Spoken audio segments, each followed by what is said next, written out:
One of the most important things that you need to be able to do in Rocket League is identify your own mistakes and be able to fix them. So in today's video, we'll be showcasing one of the best methods for identifying your own mistakes so you can identify and fix them as quickly as possible.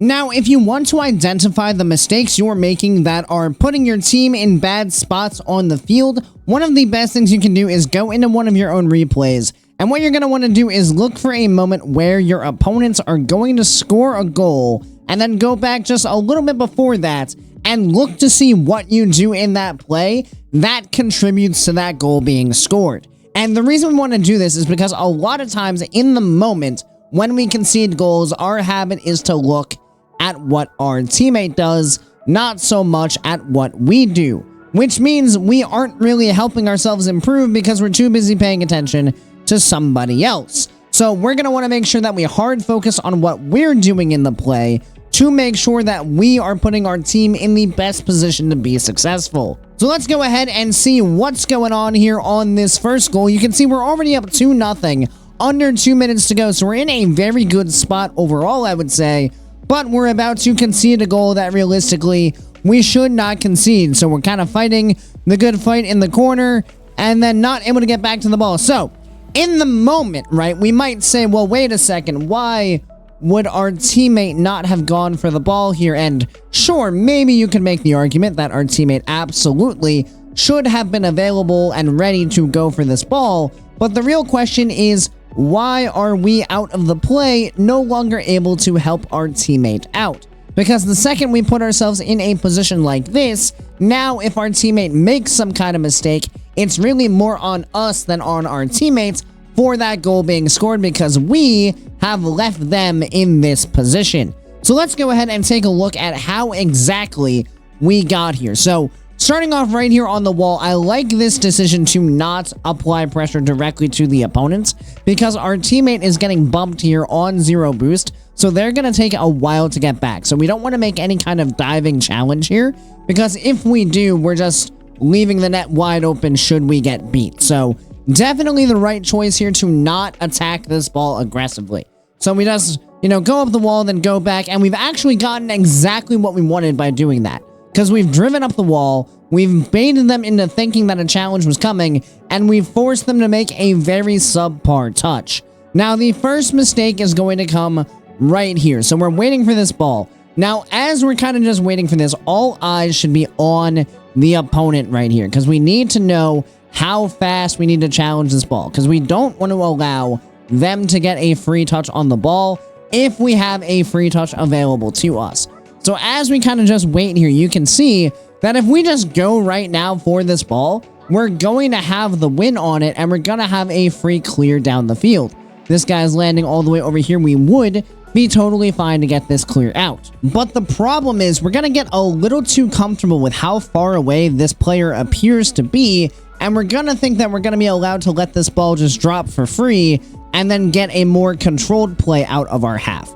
Now, the important thing is to recognize, look, this ball is free right now. There is a chance that this guy wants to stay on it, especially if he sees that we're just not doing anything. So with that in mind, if we have the free touch, we should absolutely take it, especially being up by 2 with under 2 minutes to go. There's really no reason to try to be cute with the ball at this point. So you can see, if we had just gone, we would have been totally fine. But instead, we stopped paying attention to the opponent, and we allowed them to get in on this challenge. So that's issue number 1.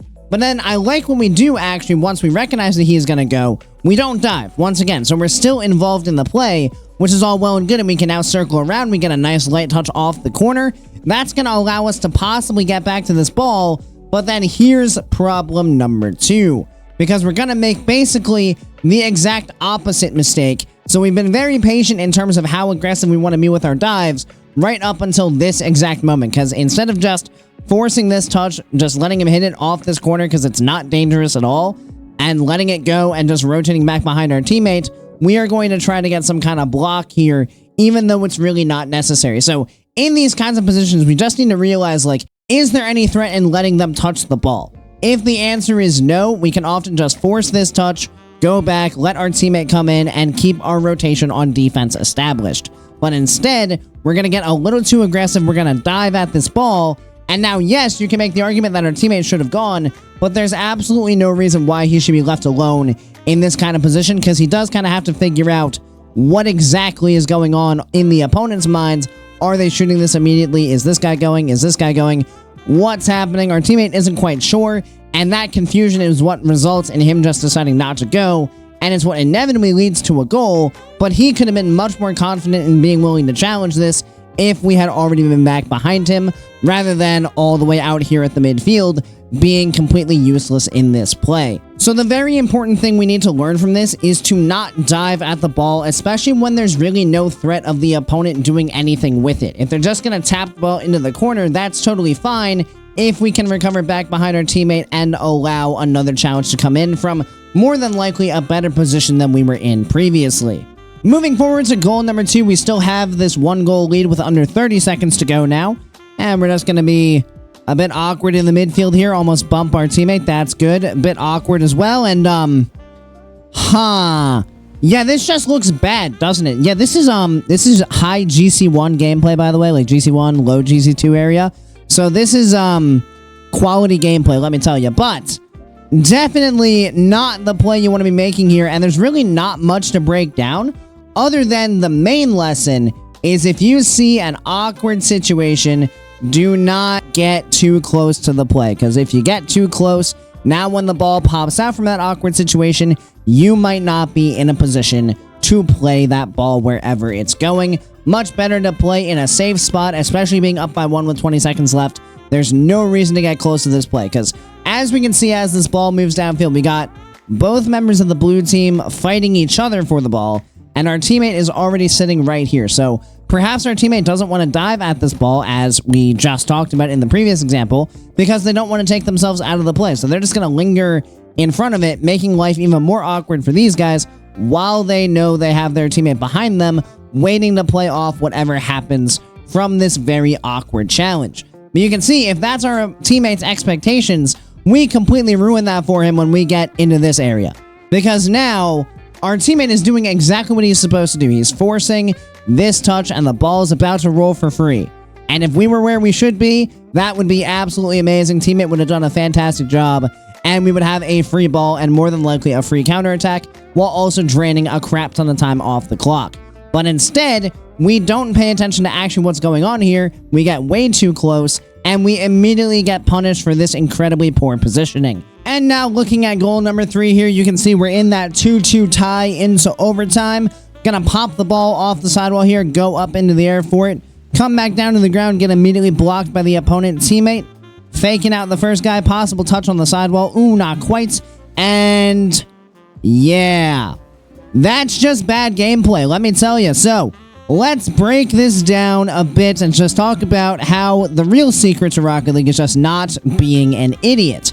So first off, right here, we have free space in the air. Now, the thought process that's going through our minds here is, oh, I see this guy backing off. Maybe I can get this ball back down to the ground and then take control of it so that we don't just immediately give away possession to the opponents. And that's all a well and good thought process, but when doing things like that, you need to have awareness of the other opponent as well, because if your only focus is here, and this guy sees that you're not keeping the ball in the air, well, then they can just swing on in and take that challenge in the same way that this guy might. So better awareness of the opponents here is massively needed, because this is just way too risky, because we're not even getting our car behind this ball. Like, we are completely just leaving it out in the open for our opponent to come challenge. Luckily, it goes right to our teammate, so not too bad, but definitely could have done way more with that ball, been way smarter with it. Did not need to put it in that dangerous of a position. So then moving on, teammate goes for the fake. This is fine. Ball going to the sidewall. Again, why are we so close to our teammate here? Because we are not playing off of a whole lot. Like, if our teammate does boom this thing into the opponent's half, being like right next to him is not the key to being in a good spot to receive the pass. So the big problem right here is that we're gonna start reacting to the play before it's really come out, which is a massive problem, especially in an overtime, because at the end of the day, in overtime and pretty much throughout the rest of the game, as long as you're not conceding a goal, you're totally fine. So it's much better to play in safer positions as opposed to pushing forward into aggressive spots in the hopes that something good just kind of happens. Now, right here, it does look like this teammate should be able to get the ball down the field. So you're going to see that we're going to start moving up the field, but then our teammate is going to miss, and that's going to cause things to get a little bit awkward for us here in the midfield. So with that in mind, if we had just stayed slightly further back, like, things would have been totally fine. If we had just been back here, rather, then we could have charged onto this ball immediately, rather than being all the way up here, and now we're facing away from it, which means we don't have any chance to go for the ball.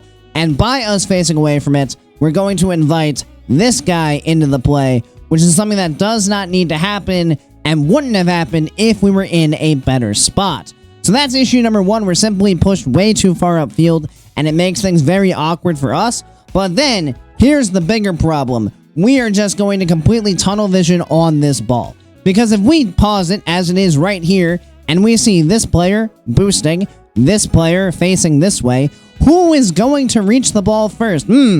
I wonder. That's a tough one, let me tell you. Why, I think it might be this guy. You know, just a hunch with the fact that he's already facing the ball. So maybe we should just take a quick glance right there and see, oh yeah, we're beat to this. Let's just defend the net. Again, we're in overtime. Let's play a bit smart and a bit safe here to focus on protecting our net in this position to help buy our teammate time to get back. But instead, we're going to completely disregard the fact that the opponent's there, and we're going to try to make a hard turn and just go for the ball. Like, what on earth are we thinking here? How on earth are we going to win that ball in that position when he was moving towards it at full speed? Well, boy, I don't know, and oh boy, did we ever deserve to lose that game. So the big lesson there's probably two. Number one, don't try to control the ball in situations where you actually don't have space. And then realistically, the bigger problem is just being aware of who is going to touch the ball next. You just need to have that awareness of who is going to play the ball so that you know where you need to position on the field. And if you don't have that awareness and you just go for balls that you have absolutely no business going for, you're going to get beat like this, and you're going to give up a lot of goals that you really shouldn't be conceding. So those are clearly some of my biggest issues that I definitely need to clean up as I continue to improve at this game. But this is the strategy that you guys can all use to identify your own biggest weaknesses. Just go into your own replays, go to where goals are scored, and really focus on what you're doing that might be putting your team in a bit of a bad spot. And you should be able to eliminate quite a few problems from your game. Of course, thank you everybody so much for watching. I really do appreciate each and every one of you who made it to this point in the video, and I do hope you enjoyed it and found it helpful. If you're interested in seeing some more Rocket League tip and coaching content, make sure you click that subscribe button right down below. As with each and every video, we strive to help you guys improve just a little bit more at Rocket League. Additionally, if you're interested in some one-on-one coaching, or perhaps you just like to be a bit more involved in the community we're building here, feel free to join my Discord, which I'll have linked down in the description, as I do offer free coaching through there. And as always, I hope you guys have a great rest of your day, and I'll see you next time. See you later, guys.